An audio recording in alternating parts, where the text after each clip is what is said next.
इस वीडियो में हम मसल के बारे में बात करेंगे, स्केलेटल मसल, कार्डियक मसल और स्मूथ मसल के बारे में।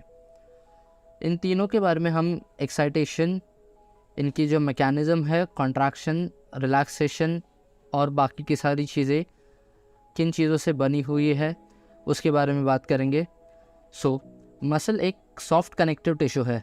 जैसे हमने बोन्स में देखा, it is a type of tough connective tissue और हार्ड कनेक्टिव टिश्यू जो कि कैल्सिफिकेशन के बाद बनता है। इनिशियली वो भी कार्टिलेजनस सेल से बना हुआ होता है, तो फिर वो भी सॉफ्ट होता है, लेकिन over a period of time वो कैल्सिफाई होता है और इट बिकम्स हार्डन।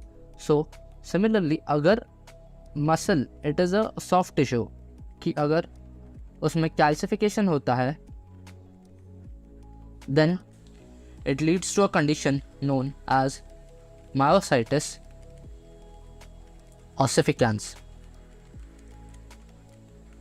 यानी सिंपली इसका मतलब है कि जो मसल टिश्यू है उसमें कैल्सिफिकेशन हो रहा है या ऑसिफिकेशन हो रहा है, ड्यू टू विच ये इसका primary cause because of inflammation, जैसे कि ये मोस्टली एथलीट्स में पाया जाता है because they use their thigh muscles, that is the quadriceps on the anterior side and the hamstrings, जो आपकी थाई की मसल है जो पीछे साइड प्रेजेंट होती है, तो उनमें कैल्सिफिकेशन होने के चांसेस ज़्यादा होते हैं बिकॉज ऑफ एक्सटेंसिव यूज़। ज़्यादा यूज़ करने की वजह से ये कंडीशन अकर हो सकती है। सॉफ्ट टिश्यू बना है लॉन्ग मसल फाइबर्स से, और ये long muscle fibres in turn बने हुए हैं एक्टिन और मायोसिन फिलामेंट से। ये दो बेसिक कंपोनेंट है किसी भी मसल के, चाहे वो स्केलेटल मसल हो, कार्डियक मसल हो या फिर स्मूथ मसल हो, लेकिन इसमें वेरिएशन पाया जाता है, तो वो हम डिस्कस करेंगे थोड़ी देर में। Next will discuss about some terms related to muscles. Before it we have the category in which the muscles can be classified. तो अब स्ट्राइशंस मतलब बैंडेड होना या फिर स्ट्राइप्ड होना, यानी इस तरह के बैंड्स प्रेजेंट होते हैं। Whereas in case of non striated muscles ये बैंड्स नहीं प्रेजेंट होते हैं। These are in case of smooth muscle, they don't have any striations या फिर बैंड्स। जो टर्म्स मसल में यूज़ करते हैं, it differs from the normal usage, that is हम सार्कोलेमा, जैसे हम प्लाज्मा मेम्ब्रेन बोलते हैं, वैसे ही हम मसल के लिए सार्कोलेमा या फिर मायोलेमा इस टर्म का यूज़ करते हैं। इसमें भी हमारे पास कुछ इन्वेजिनेशन पाए जाते हैं, that is in case of striated muscles we have the T tubules and in case of smooth muscles we have the caveolae. तो ये जो टी ट्यूब्यूल्स होते हैं, these play a important role in the muscle contraction, क्योंकि यही action potential को आगे ढकेलता है towards the sarcoplasmic reticulum to increase the calcium levels in the cytoplasm. तो इस मैकेनिज्म के बारे में हम जब स्लाइडिंग फिलामेंट थियोरी के बारे में पढ़ेंगे तब डिस्कस करेंगे। सार्कोलेमा में टी ट्यूब्यूल्स और कैवियोले पाए जाते हैं। T tubules in case of striated muscles वो आपके चाहे स्केलेटल मसल हो या कार्डियक मसल हो, और in case of smooth muscle we can find the caveolae. अब यहाँ पर आप डायग्राम में देख सकते हैं, जैसे कि सपोज कीजिए कि ये कोई रोड है और इसके बीच में एक पॉट होल प्रेजेंट है या फिर कोई गड्ढा प्रेजेंट है। Similarly in case of plasma membrane we have the continuous sheet of plasma membrane in which we have the presence of the T tubules जो अंदर की तरफ प्रेजेंट होते हैं, एक इन्वेजिनेशन फॉर्म करते हैं। इसके प्रॉक्सिमिटी में सार्कोप्लाज्मिक रेटिकुलम प्रेजेंट होता है, और जो सार्कोप्लाज्मिक रेटिकुलम के बल्ज्ड पार्ट होते हैं या फिर थिकन पार्ट होते हैं उसे हम टर्मिनल सिस्टर्नी कहते हैं। तो ये पाया जाता है कि जो स्केलेटल मसल होते हैं उसमें एक ट्रायड फॉर्म करता है T tubule, that is with the help of two terminal cisternae and one T tubule, whereas in case of cardiac muscle we have the presence of a dyad which is we have one terminal cisternae along with one T-tubule. तो इसे हम simply, जैसे मैंने अभी explain किया, it is a road in which we have the pothole that is nothing but the T-tubule.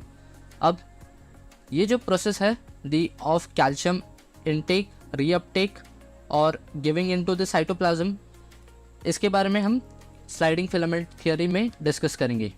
So here I want to mention कि endoplasmic reticulum और sarcoplasmic reticulum में कुछ स्लाइट डिफरेंसेस होते हैं, which are the endoplasmic reticulum is involved in the formation of protein, whereas जो sarcoplasmic reticulum है it acts as an reservoir. अब किसका रिजर्वॉयर? Of calcium. इसमें high amount of calcium present होती है जो कॉन्ट्रैक्शन और रिलैक्सेशन में यूज़ होता है, along with some external extracellular calcium which is present in our extracellular fluid. So the next term which we have is the sarcoplasm. So sarcoplasm यानी muscle का cytoplasm. जैसे कोई भी टर्म होने दो regarding the cell, we have to replace it with the sarco simply. So वो हो जाएगा मसल के लिए, that is sarcolemma for the cell membrane, the sarcoplasm for the cytoplasm and the sarcoplasmic reticulum for the endoplasmic reticulum. अब इस sarcoplasm में हमारे पास myofibrils होता है, mitochondria, sarcoplasmic reticulum, Golgi bodies, और along with it we have some glycogen droplets present in every muscle and the lipid droplets which are present in few muscles.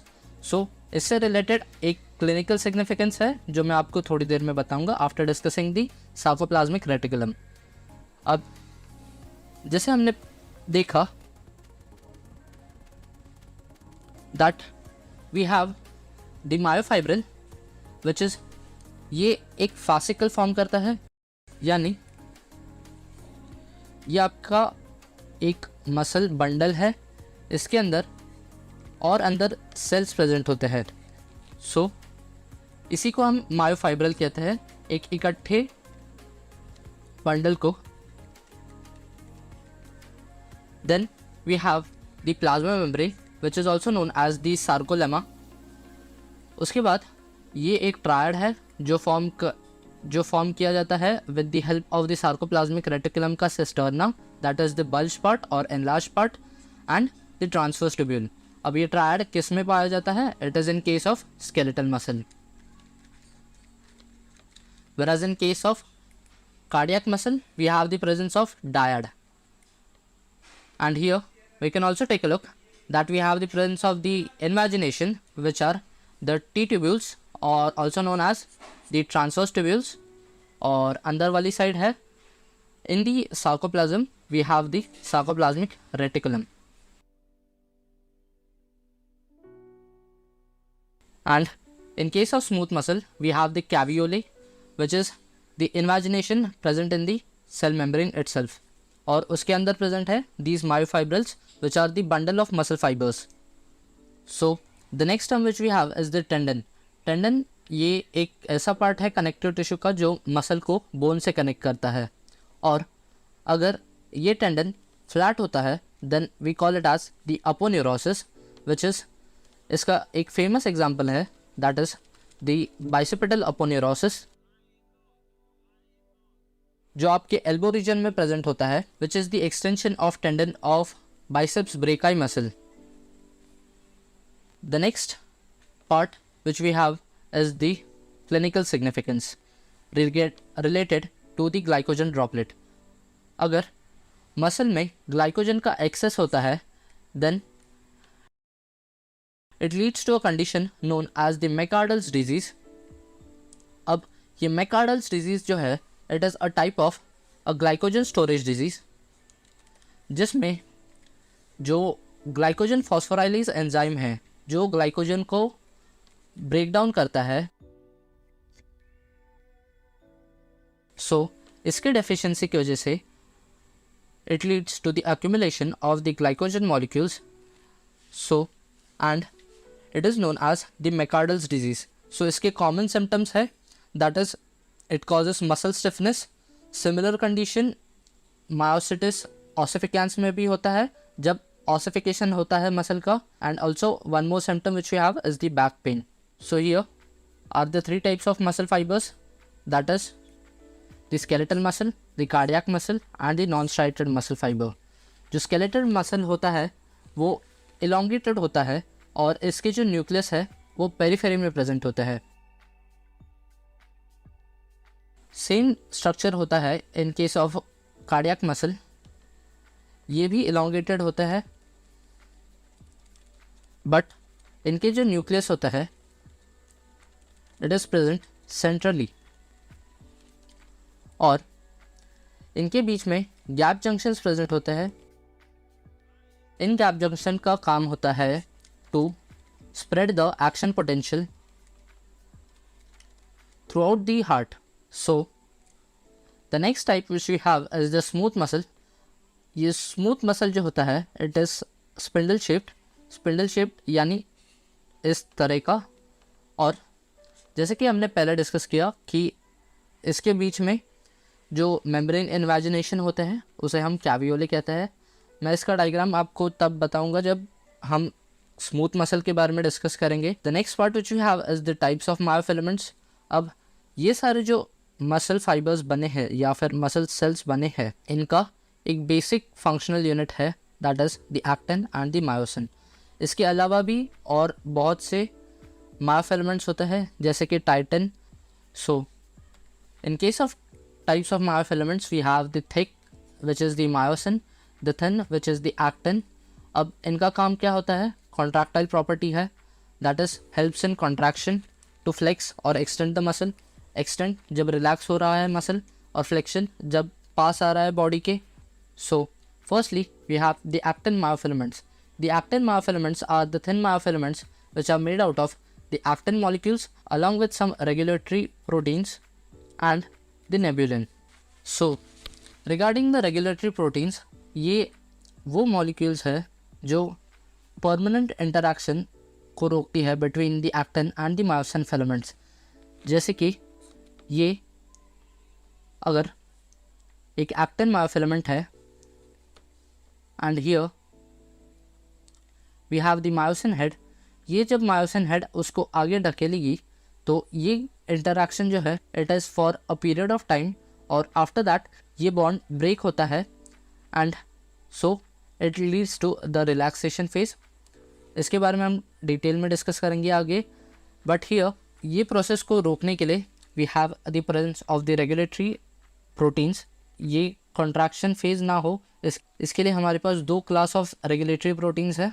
That is firstly we have the myosin binding sites, यानी वो molecules यानी वो sites actin filament के ऊपर जहाँ पर myosin binding site present हो, यानी मायोसिन का हेड जहाँ पर अटैच होगा उसे कहते हैं myosin binding site on the actin filament. और second is the calcium binding site which is present on the actin filament. So अब in case of the striated muscles we have the tropomyosin molecule which will block the binding of the myosin head to the actin myofilament, whereas in case of the smooth muscle we have the proteins which are the caldesmon and the calponin which will prevent it in the smooth muscle. In case of the calcium binding site we have the troponin which will block the calcium binding site in case of the striated muscle and the calmodulin in case of the smooth muscle. अब troponin से related हमारे पास एक clinical significance होता है, that is अगर body में कभी cardiac troponin इसका लेवल इंक्रीज होता है देन इट इम्प्लाइज, ये सजेस्ट करता है कि कार्डियक डैमेज हुआ है in our body and it commonly is the myocardial infarction. So and lastly हमारे पास नेबुलिन प्रोटीन है. नेबुलिन प्रोटीन ये एक्टिन मायोफिलामेंट से बाइंडेड रहता है और उसकी एक्चुअल लेंथ जो है वो मेंटेन करता है, that is in case of the contraction and the relaxation. So इसके बाद हम मायोसिन मायोफिलामेंट के बारे में बात करेंगे. Myosin myofilament is a type of thick filament और इसके 3 डोमेन होते हैं, that is the head, the neck and the tail. So इसे हम इस डायग्राम में देख सकते हैं, that is here we have the head region, here we have the tail region, और जो लाइट चेन रीजन है वहीं पर हमारा नेक है डोमेन, यानी simply parts of the myosin filament, that is the head, the neck and the tail. So apart from it, जैसे हमारे पास एक्टिन मायोफिलामेंट के ऊपर मायोसिन बाइंडिंग साइट थी, वैसे ही हमारे पास मायोसिन फिलामेंट के ऊपर एक्टिन बाइंडिंग साइट है, which can be seen here, और we have the ATP binding site, जिसके हाइड्रोलिसिस की वजह से हमारा ये जो क्रॉस ब्रिज साइकिल होता है वो अकर होता है। And we have the ATPase domain, यानी उसे ब्रेक डाउन करने वाला, ATP को ब्रेक डाउन करके उसकी एनर्जी यूटिलाइज करना। सो हमारे पास बॉडी में कई सारे मायोसिन मायोफिलामेंट्स प्रेजेंट होते हैं, लेकिन यहाँ पर जो हमारे लिए एग्जामिनेशन पॉइंट ऑफ व्यू से इम्पोर्टेंट है, these are the myosin 2, the myosin 1 and 5। So myosin 2 जो है ये पाया जाता है in the contracting muscles and in the region where cytokinesis occur, cytokinesis यानी सेल मूवमेंट। और जो मायोसिन 1 और मायोसिन 5 है ये साइटोस्केलेटन मेम्ब्रेन इंटरैक्शंस में हेल्प करते हैं, दैट इज जो ट्रांसपोर्टेशन होता है in of the acetylcholine molecules from the, जैसे हम कह सकते हैं कि जो न्यूरॉन का एंड टर्मिनल पॉइंट होता है वहाँ से वो ACH रिलीज़ करता है और वो मसल के ऊपर अटैच होता है। तो वो जो वेसाइकल होता है, these are found mostly out of the myosin 1 and the myosin 5 elements. और मायोसिन 1 हमारे स्टीरियोसीलिया ऑफ ईयर में भी प्रेजेंट होते हैं। So these are just the location, ये आपको इतना इंपॉर्टेंट नहीं रहेगा from the examination point of view. So myosin filaments, जैसा हमने देखा, it has the function of pulling the actin filaments with the help of the hydrolysis of ATP, 2 parts में, that is the 2 heavy chains and the 2 light chains. So जैसे कि हमने यहाँ पर देखा कि जो टेल रीजन में हमारे पास 2 हैवी चेन है और इनके नेक रीजन में हमारे पास 2 लाइट चेन रीजन है। Since these are made out of protein, और प्रोटीन का बेसिक फंक्शनल यूनिट कभी भी अमीनो एसिड होता है, तो इसका जो हेड है वो एन टर्मिनल फॉर्म करता है, that is the amino terminal, whereas इनका जो टेल है it will form the carboxylic terminal. और जो मायोसिन का स्ट्रक्चर है it is somewhat similar to the structure of the caduceus itself, जो मेडिकल के लिए सिंबल यूज़ किया जाता है, it is almost similar, that is we can say जो ये स्नेक्स का हेड है it is similar to somewhat to the myosin head. Then we have the neck region and the tail region. अब हम हर एक मसल फाइबर के बारे में, that is the skeletal muscle, the smooth muscle and the cardiac muscle, इन तीनों के बारे में हम डिटेल में बात करेंगे। लास्टली हम बात करेंगे regarding the sliding filament theory और mechanism of contraction in case of the smooth muscles. So जो स्केलेटल मसल का स्ट्रक्चर है हम देख सकते हैं हियर, जैसे पहले मैंने टर्म में मेंशन किया था, दैट इज द टेंडन, जो बोन को मसल से कनेक्ट कर रहा है ये रीजन को, and this is the tendon, the whitish part. So हमारे पास जो सबसे आउटर लेयर है it is the epimysium, epi मतलब सबसे ऊपर, या फिर कह सकते हैं कि outer, and mysium relating to the muscle belly. और ये जो एपिमाइसियम है ये ग्रुप ऑफ फैसिकल्स को कवर करता है, और जो फैसिकल है it is in turn covered by the perimysium, और पेरीमाइसियम रीजन में ही आपके ब्लड वेसल्स पाए जाते हैं जो न्यूट्रिशन प्रोवाइड करते हैं to the muscle fibres, and within the perimysium we have the muscle fibre, और इस मसल फाइबर को कवर किया जाता है with the help of the endomysium. That is हर एक मसल फाइबर जो है वो एंडोमाइसियम से कवर्ड है। सो इन शॉर्ट हम लिख सकते हैं कि जो एपिमाइसियम है it covers the bundle of fascicle, जो पेरीमाइसियम है it is covering the fascicle, और जो एंडोमाइसियम है it is covering the muscle fibre. So जैसे कि हमने पहले डिस्कस किया कि जो स्केलेटल मसल है it is a type of striated muscle, यानी इसमें बैंड्स या फिर स्ट्राइशंस प्रेजेंट होते हैं, और इसके न्यूक्लियाई जो होता है वो पेरिफेरी में प्रेजेंट होता है। And one more point that it has multiple nuclei, whereas in case of the cardiac muscle or the smooth muscle we have only uninucleated या फिर single nucleus present होता है in case of the cardiac and the smooth muscle। अब इसमें भी हमारे पास sarcolemma है, और जो पॉइंट हमने पहले डिस्कस किया था that is the T tubules which is forming by the triad, और calcium stores which are present in the sarcoplasmic reticulum. So जो स्केलेटल मसल है इसे हम दो ग्रुप में डिवाइड कर सकते हैं, that is the type 1 and the type 2।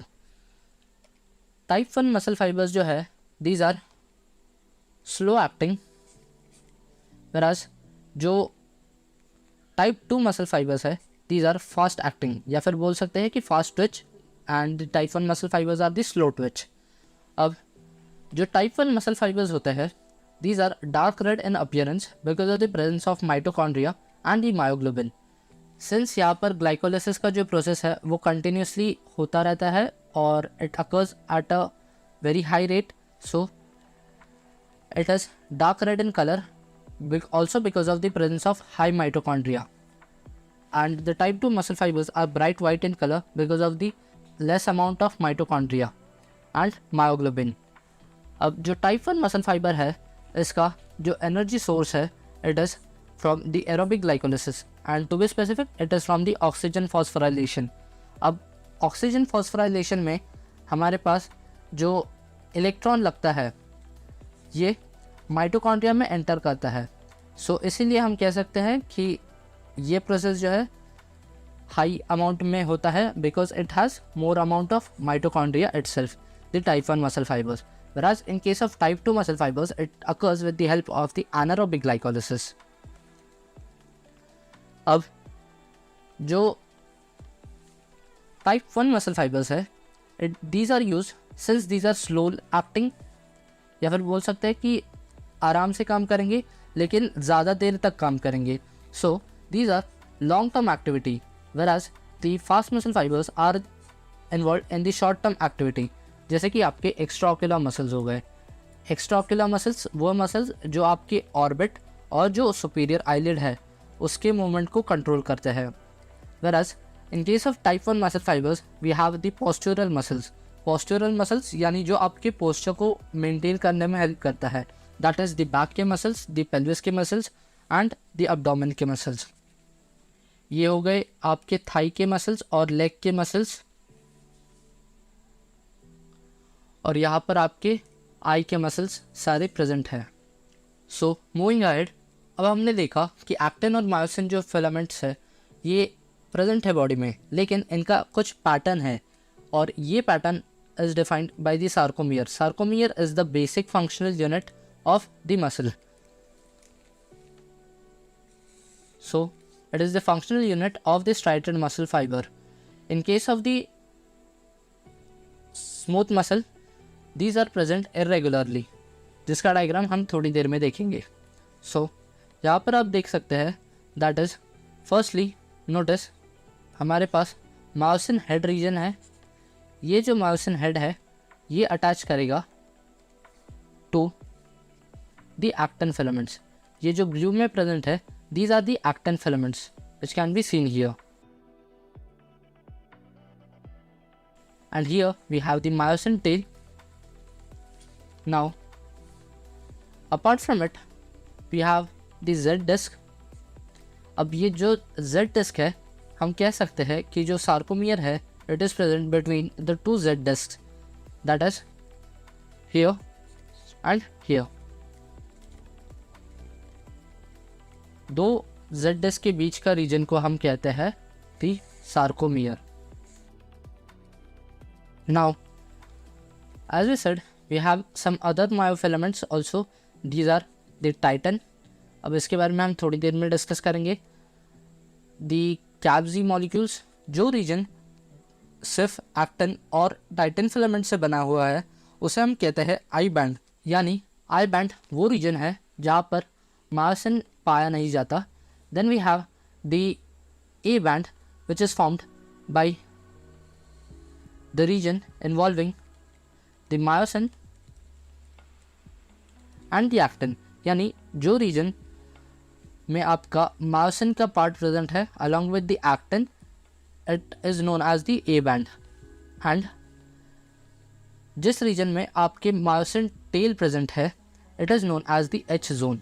ये जो एच जोन है during the phase of contraction कम होता जाएगा क्योंकि जो एक्टिन फिलामेंट्स है वो पास आएगी। So here we can take a look that जो एच जोन प्रेजेंट था पहले इट हैज़ नैरोड, ये कम हो गया है, और ये जो लाइन प्रेजेंट होती है in the H zone it is known as the M line. अब जो आई बैंड है it stands for the isotropic, the A stands for the anisotropic, the M line stands for the methyl Schliebe line,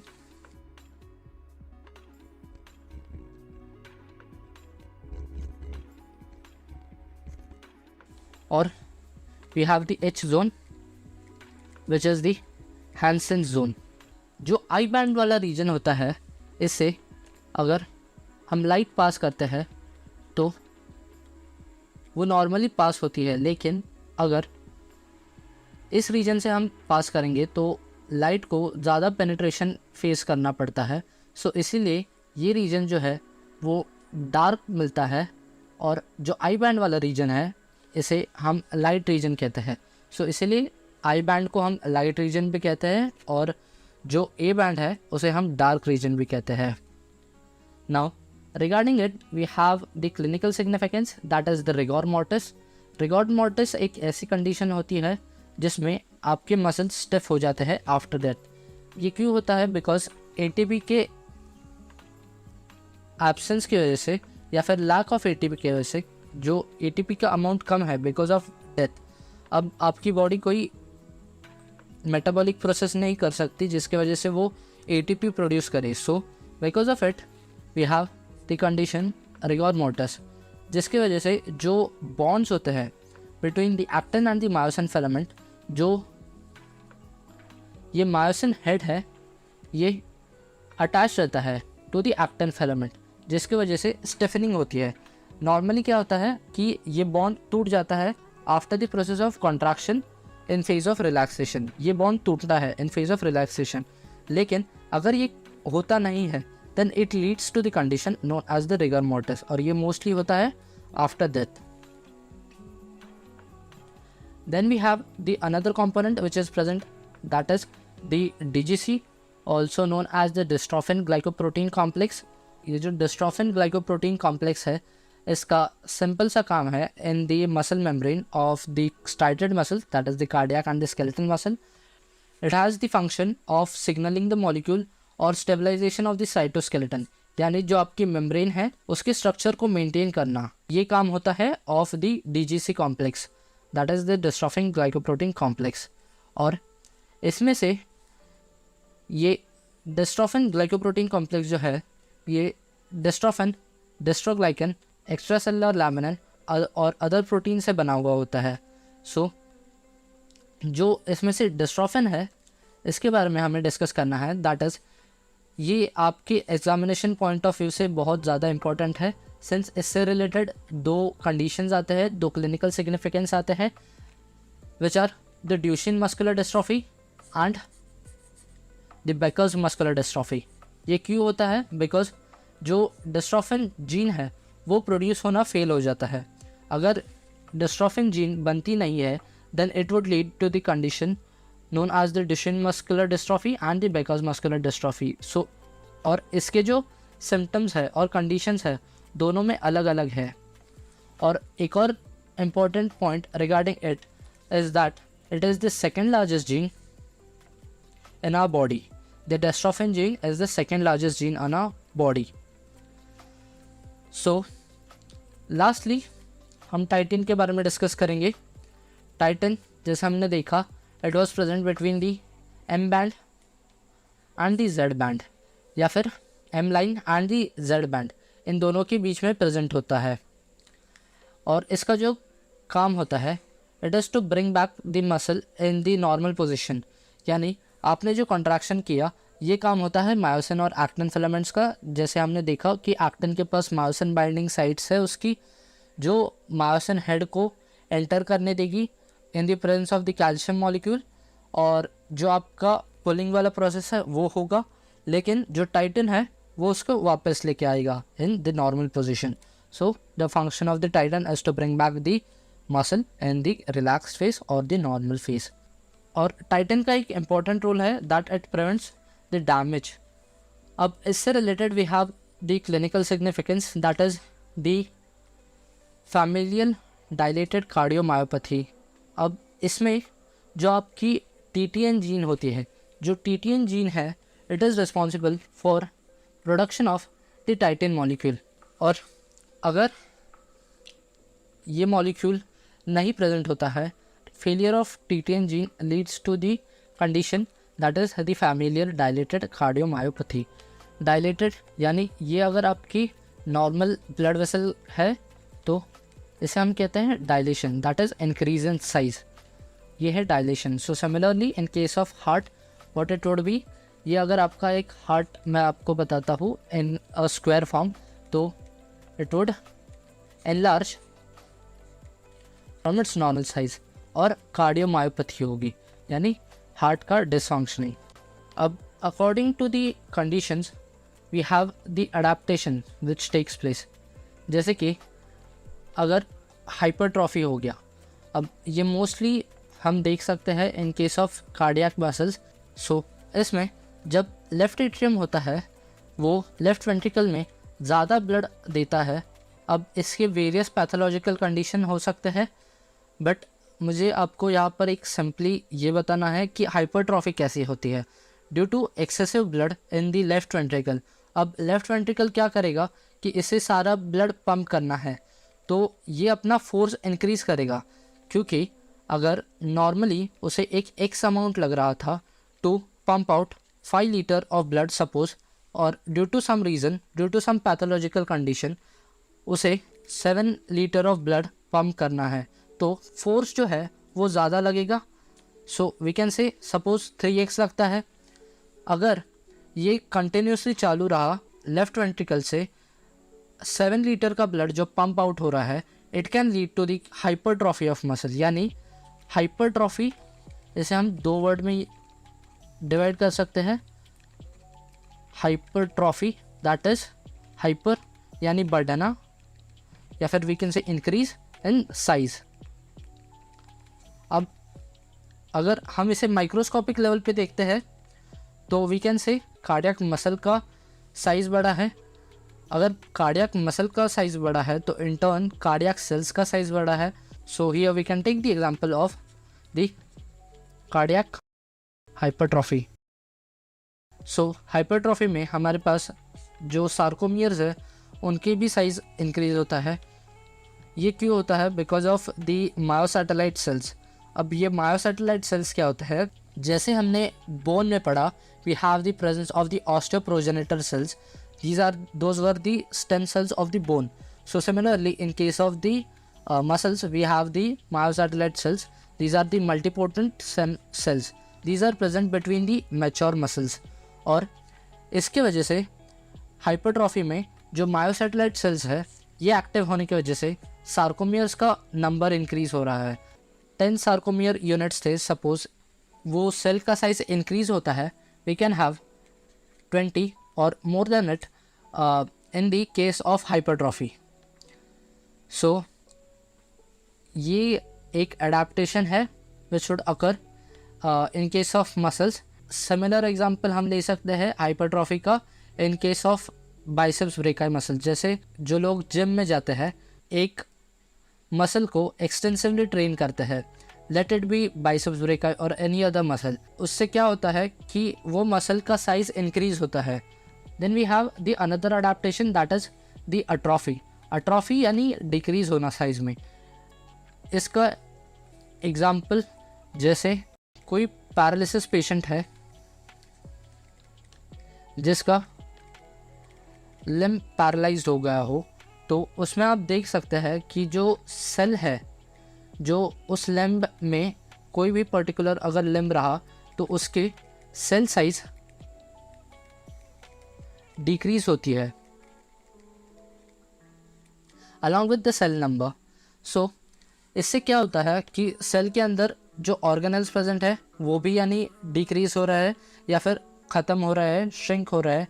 तो over a period of time it would lead कि जो पहले एक x size का था वो 0.5 x size का हो गया, यानी कम हो गया। इन शॉर्ट अट्रॉफी, साइज में कम होना। तो इसके बाद हम टाइप्स ऑफ मसल कॉन्ट्रैक्शन के बारे में पढ़ेंगे। अब टाइप्स ऑफ मसल कॉन्ट्रैक्शन में हमारे पास 3 टाइप होते हैं, that is first the isometric, the second the isotonic and the third auxotonic. So अब मैं यहाँ पर एक वेग डायग्राम ड्रॉ कर रहा हूँ जिससे आपको एक आइडिया मिले regarding the isometric contraction. So suppose कि ये हमारा हैंड है और इस बंदे ने हैंड में डंबल्स पकड़ रखे हैं। तो इस पोजीशन जो है, इस पोजीशन में उसके ना ही मसल लेंथन हो पा रहा है ना ही शॉर्टन हो पा रहा है। तो यहाँ पर जो भी मसल होगा that is the biceps brachii muscle in the anterior part. तो ये मसल जो है वो ना ही फ्लेक्स कर रहा है ना ही एक्सटेंड कर रहा है। तो इसे हम कहेंगे द आइसोमेट्रिक कॉन्ट्रैक्शन। यानी अभी यहाँ पर जो मसल में टेंशन तो जनरेट हो रही है, पावर तो लग रही है उसे उस पोजीशन में रखने के लिए, लेकिन जो मसल का लेंथ है ना ही वो इंक्रीज हो रहा है ना ही वो डिक्रीज हो रहा है, इट इज़ रिमेनिंग कांस्टेंट। वेराज अगर ये बॉडी से दूर जाता है तो इसे हम कहेंगे इसेंट्रिक कॉन्ट्रैक्शन। यानी मसल का लेंथ जो है वो इंक्रीज करेगा जैसे ही ये हैंड पीछे आएगा, और अगर ये हैंड और कॉन्ट्रैक्ट करेगा और फ्लेक्स होगा तो जो मसल का साइज है वो और डिक्रीज होगा, और इसे हम कहेंगे कॉन्सेंट्रिक कॉन्ट्रैक्शन। तो both concentric contraction and the eccentric contraction are the examples of isotonic contraction, जिसमें मसल की लेंथ चेंज हो रही है लेकिन मसल की पावर जो है वो कांस्टेंट है, यानी उतनी ही ताकत लग रही है जितनी एक आइसोमेट्रिक कॉन्ट्रैक्शन में लग रही होगी। The last type which we have is the auxotonic concentration. अब जो ऑक्सोटोनिक कॉन्सेंट्रेशन है इसमें आपकी दोनों power and length of muscle change हो रही है। मसल है it is a type of non striated muscle जिसमें जो न्यूक्लियस है वो सेंट्रली प्रेजेंट है, और it is a type of spindle shape and has the presence of the caveolae which are the membranous invaginations. तो जो smooth muscles है वो मोस्टली हॉलो ऑर्गन्स के वॉल्स पे पाए जाते हैं, इन केस लाइक स्टमक हो गया, आपका यूरिनरी ब्लैडर हो गया, and also in uterus. And apart from it, it is also present in the respiratory region, urinary region and the reproductive tracts. और सिंस ये स्मूथ मसल है तो इसे हम डायरेक्टली कंट्रोल नहीं करते, it is present under our involuntary control which is controlled by the autonomic nervous system. अब इसमें भी जो स्मूथ मसल है इसका मेन काम क्या होता है कि वेजो कंस्ट्रक्शन करना, यानी ब्लड वेसल को कॉन्ट्रैक्ट करना to increase the blood pressure, या फिर peristalsis in case of GI tract जिसमें भी कंस्ट्रक्शन हो रहा है। Then we have the production of the extracellular matrix. Extracellular matrix यानी जो सेल के बाहर प्रेजेंट होता है दैट पार्ट।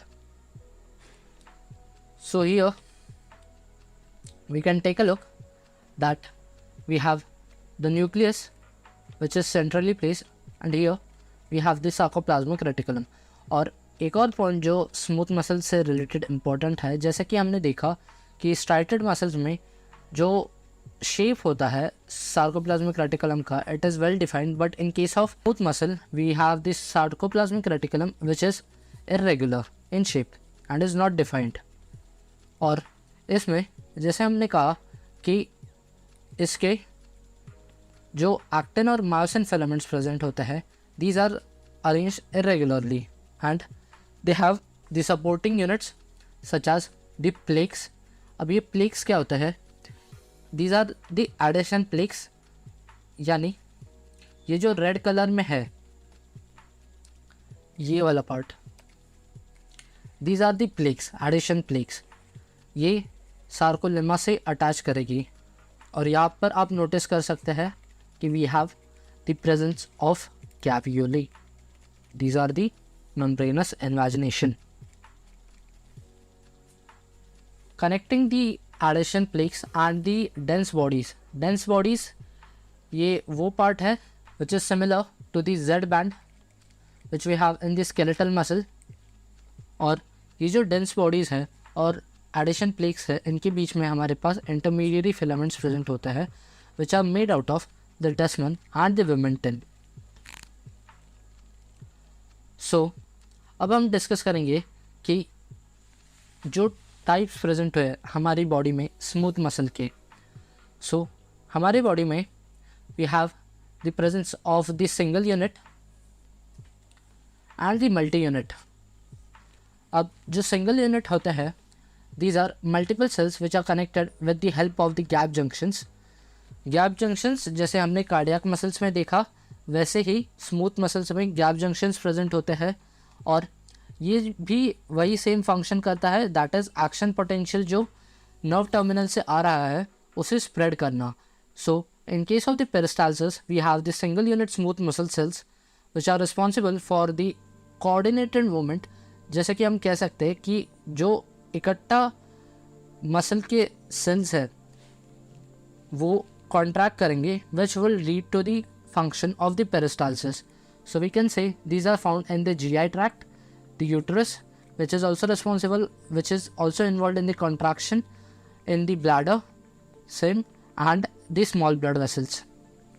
Whereas जो multi-unit smooth muscle unit है, these are the type of cell bundle which are in turn made out of the muscle cells, but इनके पास जो है gap junction absent होते हैं. So these are not connected by the gap junctions. And these cell bundles are separated by the basement membrane, and these multi-unit smooth muscle cells would contract individually. जैसे कि हमने देखा कि in case of single unit we have the contraction, united contraction, but in case of the multi-unit we have individual contraction, क्योंकि इसे जो एक nerve है, एक नर्व एंडिंग है, वही एक मसल सेल को स्टिमुलेट करता है.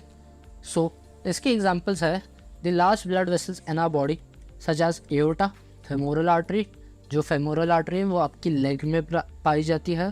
Then we have the bronchial tubes, the arrector pili muscles and the vas deferens. So अब हम लास्ट मसल फाइबर के बारे में बात करेंगे, that is the cardiac muscle fibre.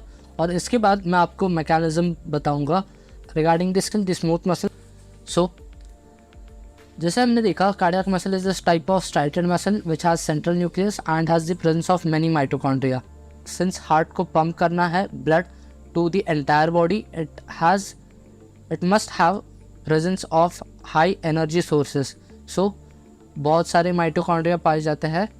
Then we have the cardiac syncytium, जैसे कि जो इंडिविजुअल कार्डियोमायोसाइट्स है, these are connected with the help of intercalated disc. जैसे कि मैंने आपको इस डायग्राम में बताया था कि we have these are the IC disc, और ये एक सिंसाइटियम की तरह काम करता है, यानी मल्टी न्यूक्लिएटेड सेल की तरह. तो syncytium as we discussed is nothing but form by the fusion of multiple cells which are joined with the help of the intercalated discs, and the function of the syncytium is to provide rapid transmission of the electrical impulse, यानी जो भी action potential आ रहा है muscle cell के पास उसे transmit करना and helps in the coordinated contraction. Now here we have the three coverings of the heart which are the epicardium, the myocardium and the endocardium from the out to in. और जो cardiac muscle cells होते हैं these are stimulated with the help of the cardiac pacemaker cells and the ANS. So finally we'll be discussing about the sliding filament theory in which we have the involvement of the ये जो है ये दोनों skeletal muscle और cardiac muscle में पाया जाता है. बट कार्डियक मसल का जो स्टार्टिंग वाला पार्ट है it is regulated with the help of the pacemaker cells and the autonomic nervous system, that is nerves से. उसके पास बीटा 1 रिसेप्टर्स होते हैं. In some position we have beta 2 receptor and various other receptors. So जो sliding filament theory इसमें मोटा मोटा यही हो रहा है कि जो आपके मायोसिन फिलामेंट्स है वो आपके एक्टिन फिलामेंट को बाइंड करेगी और उसे पुश करेगी आगे की तरफ and it would lead to the contraction movement और जो टाइटन है वो उसे वापस नॉर्मल पोजीशन पे लेके आएगी. सो अब हम इसे डिटेल में पढ़ेंगे. In the action potential when the action potential is generated, यानी जब भी आपके न्यूरॉन है ये आपकी जैसे नर्व एंडिंग हो गई, इसमें से एसिटाइल कोलिन मॉलिक्यूल रिलीज़ होते हैं और ये एसिटाइल कोलिन मॉलिक्यूल जो है वो बाइंड करेगी टू दी सार्कोलेमल रिसेप्टर्स. ये जो ACH है वो बाइंड करेगी to the receptors which are present on the sarcolemma. So ये हमारी सार्कोलेमा है that is the cell membrane और इससे बाइंड करेगा आपका ACH मॉलिक्यूल. अब जैसे ही ये ACH मॉलिक्यूल इससे बाइंड होता है डीपोलराइजेशन होगा. सिंस एक्शन पोटेंशियल का फर्स्ट फेज़ है डीपोलराइजेशन, और जैसे ही डीपोलराइजेशन होगा ये जो सोडियम चैनल्स प्रेजेंट है ऑन दी सार्कोलेमल मेम्ब्रेन ये सोडियम की एंट्री अंदर की तरफ करवाएगी और जो सोडियम पोटाशियम ATPase चैनल है दैट इज़ ATP के मदद से सोडियम को अंदर लाना और पोटाशियम को बाहर फेंकना. तो ये होगा और जैसे ही ये होता है along with it we have the opening of the voltage mediated calcium channels. अब इससे पॉजिटिव चार्ज अंदर साइड डेवलप होगा due to the influx of sodium ions. और जो कैल्शियम चैनल्स है जैसे कि हमारे सार्कोलेमल मेम्ब्रेन के ऊपर टी ट्यूब्यूल्स के ऊपर specifically we have the presence of the DHPR that is the dihydropyridine receptors. अब ये डाइहाइड्रोपिरिडीन रिसेप्टर्स का काम होता है कि कैल्शियम की एंट्री को जो एक्स्ट्रा सेलुलर मैट्रिक्स में प्रेजेंट है उसे अंदर की तरफ लाया जाए. और इससे क्या होता है कि जो सार्कोप्लाज्मिक रेटिकुलम है, जो आपका सार्कोप्लाज्मिक रेटिकुलम है इसके ऊपर और कैल्शियम चैनल्स प्रेजेंट है जिसे हम RYR चैनल्स कहते हैं. These are the ryanodine receptors. अब होता क्या है, कैल्शियम के एंट्री की वजह से साइटोप्लाज्म में level of calcium is increasing. Similarly ये जो राइनोडिन रिसेप्टर्स है ये भी ओपन होते हैं और ये भी रिलीज़ करते हैं calcium ions in the cytoplasm. So इसकी वजह से जो amount of calcium in the cytoplasm है वो बढ़ता है और it would lead to the contraction. Since ये कैल्शियम जाएगा कहाँ, ट्रोपोनिन से बाइंड करने, और जो ट्रोपोनिन मॉलिक्यूल है वो इन टर्न इफेक्ट करेगा ट्रोपोमायोसिन के ऊपर और उससे मायोसिन बाइंडिंग साइट्स ओपन हो जाएगी और due to which we have the cycle of contraction. So अब जैसे कि हम यहाँ पर देख सकते हैं कि जो action potential it opens the presynaptic voltage gated calcium channels on the release of ACH from the ends of neuron. Then we have the postsynaptic ACH binding. यहाँ पर postsynaptic is the muscle itself. यहाँ पर ACH bind होगा muscle cell का depolarization यानी sodium ions का entry. Then we have the depolarization of the T tubules. Then इसकी वजह से we have the dihydropyridine receptors which are present on the sarcolemma. ये along with the ryanodine receptors present on the sarcoplasmic reticulum will release the calcium ion into the cytosol. अब cytosol में बढ़ने की वजह से ट्रोपोमायोसिन जो है जो कवर कर रहा था मायोसिन साइट को ऑन द एक्टिन, पहले जो कैल्शियम मॉलिक्यूल्स है वो ट्रोपोनिन के ऊपर जाएगा और फिर ट्रोपोमायोसिन को हटने के लिए बोलेगा और फिर मायोसिन बाइंडिंग साइट ओपन होने के बाद मायोसिन हेड उससे अटैच होगा. इट वुड लीड, यानी यहाँ पर मैंने वो प्रोसेस लिखा हुआ है, release of calcium from sarcoplasmic reticulum binds to the troponin C, leads to the shifting of tropomyosin, exposure to the myosin binding site. It would lead to the formation of the cross bridge between the actin and the myosin filament. अब जैसे ही ये process हुआ, calcium की वजह से troponin ने अपना काम किया, ट्रोपोमायोसिन ने अपना काम किया, वो दोनों हट गए रास्ते से. लेकिन अब इस प्रोसेस को मीडिएट करने के लिए हमारे पास एनर्जी की ज़रूरत लगती है. तो this energy is provided with the help of ATP. अब ये ATP जो है, जैसे हमने देखा ATPase डोमेन होता है मायोसिन हेड में, तो उससे ATP जो है वो हाइड्रोलाइज होगा, टूट जाएगा और ADP और IP फॉर्म करेगा. अब इसमें we have the initiation of the power stroke. Initiation यानी मायोसिन हेड का एक्टिन फिलामेंट से बॉन्ड बनाना, उसे हम कहते हैं पावर स्ट्रोक. तो पावर स्ट्रोक में क्या होता है कि मायोसिन फिलामेंट्स जो है वो एक्टिन को H जोन की तरफ ढकेलेगी, which would lead to the shortening of muscle, in turn shortening of the H zone and the I bands, that is isotropic band जो है वो कम हो जाएगी, शॉर्ट होगी, and it would lead to the HIZ shrinkage. So आप ये mnemonic भी हमेशा याद रख सकते हैं, that A band is always for the same length. Last में अब जैसे ही ये प्रोसेस हुआ, ADP रहा मायोसिन फिलामेंट के साथ, मायोसिन हेड के साथ, इनऑर्गेनिक फॉस्फेट यूज़ हुआ in the process of pulling the actin filament towards the H zone. अब उसके बाद इस ADP मॉलिक्यूल का काम होने के बाद we again have the supply of the ATP molecule. और जैसे ही ये ATP मॉलिक्यूल वापस आता है, जो मायोसिन हेड है एक्टिन फिलामेंट से बंधा हुआ था वो वापस से रिलैक्स हो जाएगा और it is done with the help of hydrolysis of ATP, leading to the ADP and the inorganic phosphate formation. So, अब हम स्मूथ मसल के बारे में पढ़ेंगे. जैसे कि हमने देखा कि जो स्मूथ मसल है इसमें एक्टिन और मायोसिन फिलामेंट्स है, ये irregularly placed है. So, it must have some other mechanism with which it contracts and relaxes. सो उसके बारे में ही बात करेंगे, दैट इसका मेन स्टिमुलस क्या है. बिफोर अंडरस्टैंडिंग कि ये प्रोसेस क्यों हो रहा है, वी नीड टू अंडरस्टैंड कि ये किस वजह से हो रहा है, because stimulus is important. In case of the GI tract we have the interstitial cells of Cajal which are responsible. ये भी एक पेसमेकर सेल की तरह है. जैसे हमारे हार्ट में पेसमेकर सेल है, वैसे ही हमारे GI ट्रैक्ट में इंटरस्टिशियल सेल्स ऑफ काजल है.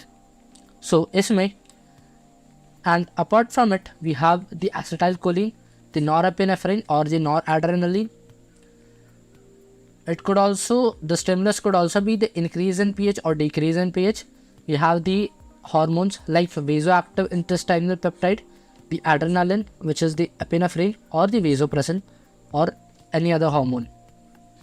So ये मैंने यहाँ पर एक मसल सेल ड्रॉ किया है.